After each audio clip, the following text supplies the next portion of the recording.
wow.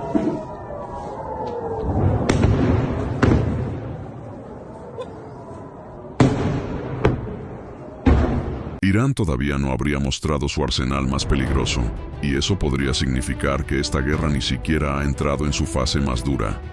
Mientras Estados Unidos e Israel gastan defensas aéreas, interceptores y recursos en frenar drones y misiles más baratos, Teherán podría estar guardando sus misiles más letales para el momento exacto en que esas defensas empiecen a fallar. Y si eso es cierto, entonces lo que estamos viendo hoy no sería el punto más alto del conflicto, sino apenas el desgaste previo a algo mucho más grave. ¿Qué pasó? En las últimas evaluaciones sobre el conflicto, empezó a tomar fuerza una hipótesis inquietante. Irán no estaría usando en masa sus misiles balísticos más potentes. En lugar de eso, estaría apostando por una estrategia mucho más fría y calculada. Lanzar primero drones kamikaze, misiles tácticos y armamento más económico para obligar a Estados Unidos, Israel y sus aliados a gastar defensas aéreas, munición, interceptora y capacidad operativa. Dicho de forma simple, no estaría buscando golpear más fuerte al principio, sino desgastar primero al rival hasta que defenderse resulte cada vez más difícil y más caro. ¿Qué está pasando en realidad? Lo importante aquí no es solo que Irán tenga misiles más potentes, lo importante es la lógica estratégica detrás de no usarlos todavía, porque si esta lectura es correcta, entonces Teherán no estaría peleando una guerra de impacto inmediato, sino una guerra de desgaste, una guerra donde la meta no es destruir al enemigo en un solo golpe, sino obligarlo a consumir recursos, tiempo, energía política y capacidad militar hasta volver la ofensiva insostenible.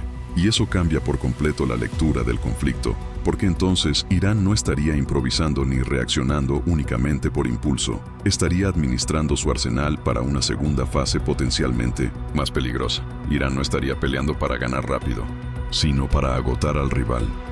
Muchas veces se analiza una guerra como si todo dependiera del primer gran golpe, pero no siempre funciona así. En este caso, la lógica iraní podría ser otra. Dejar que Estados Unidos e Israel gasten primero sus defensas aéreas contra amenazas más pequeñas y frecuentes. Cada dron interceptado, cada misil derribado y cada respuesta defensiva consume recursos.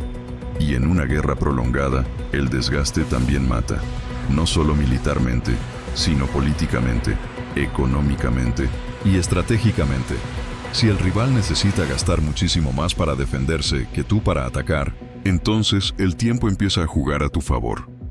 La estructura militar iraní está pensada para resistir. Otro punto clave es que Irán lleva tiempo preparando una arquitectura militar orientada a la supervivencia. No hablamos solo de misiles, hablamos de bases subterráneas, refugios protegidos, despliegue descentralizado y una estructura de mando diseñada para seguir operando incluso bajo presión aérea. Eso significa que, aunque Estados Unidos e Israel mantengan superioridad aérea, destruir rápidamente la capacidad ofensiva iraní no sería tan simple. Y eso le da a Teherán una ventaja muy concreta: resistir más tiempo del que sus rivales esperaban. Si un actor puede seguir lanzando ataques incluso bajo presión constante, entonces no necesitas dominar el cielo para seguir influyendo en el conflicto. Solo necesitas resistir, conservar capacidades clave y esperar el momento adecuado. Si las defensas se debilitan, la guerra puede entrar en otra fase. Aquí está la parte más peligrosa de toda esta historia. Si Irán realmente está reservando sus misiles más potentes, entonces la gran pregunta no es si los tiene. La gran pregunta es cuándo piensa usarlos. Porque si Estados Unidos e Israel empiezan a agotar parte de sus reservas defensivas, o si el ritmo de interceptación se vuelve demasiado costoso, entonces una segunda ola con armamento más duro podría tener un impacto mucho mayor. Y en ese momento, el conflicto dejaría de ser una secuencia de intercambios controlados para convertirse en una escalada mucho más impredecible. Lo que hoy parece contención táctica, mañana podría convertirse en una crisis regional de mucho mayor alcance. Doble rasero, lectura geopolítica. Aquí aparece otro punto que este canal no puede ignorar. Cuando una potencia bombardea primero, muchas veces se vende como disuasión, seguridad o respuesta necesaria, pero cuando el país atacado reorganiza su capacidad de respuesta, de inmediato se habla de amenaza, radicalización o peligro inaceptable. Ese doble rasero distorsiona por completo la conversación. Porque una cosa es analizar críticamente a Irán, y otra muy distinta es fingir que solo uno de los bandos tiene derecho a prepararse para resistir. La verdadera lectura geopolítica no consiste en repetir el relato más cómodo, consiste en mirar quién escala, quién resiste, quién paga el precio y quién intenta imponer la narrativa.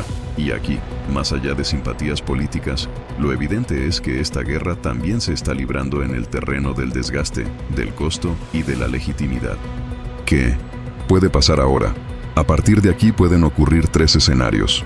El primero, que la estrategia iraní siga funcionando como desgaste progresivo, obligando a Estados Unidos e Israel a seguir gastando recursos defensivos mientras la tensión se mantiene alta. El segundo, que uno de los bandos intente acelerar el conflicto antes de que esa lógica de desgaste complique aún más el equilibrio militar. Y el tercero, el más delicado, que Irán active una fase más dura con misiles de mayor capacidad cuando perciba que las defensas rivales ya no están en su mejor punto. Si eso ocurre, la región podría entrar en una etapa mucho más peligrosa, con impacto no solo militar, sino también político, energético y diplomático, porque Medio Oriente nunca se queda aislado del resto del mundo. Cuando esa región escala, escalan también el petróleo, las rutas estratégicas, la presión internacional y el riesgo de una crisis mucho más amplia. La pregunta ya no es solo si Irán tiene misiles más potentes. La pregunta real es si está esperando el momento exacto para usarlos. Y si esa respuesta es sí, entonces, esta guerra no estaría mostrando todavía su rostro más duro. Estaría preparando el terreno para una fase donde defenderse será más difícil, más costoso y mucho más incierto. Y ahí es donde el conflicto podría cambiar de verdad. Sí. ¿Quieres entender estos conflictos más allá del titular y ver quién está moviendo realmente el tablero? Suscríbete a Mundo en Tensión. Y dime en comentarios, ¿crees que Irán está aplicando una estrategia brillante de desgaste? ¿O solo está retrasando una confrontación aún más peligrosa?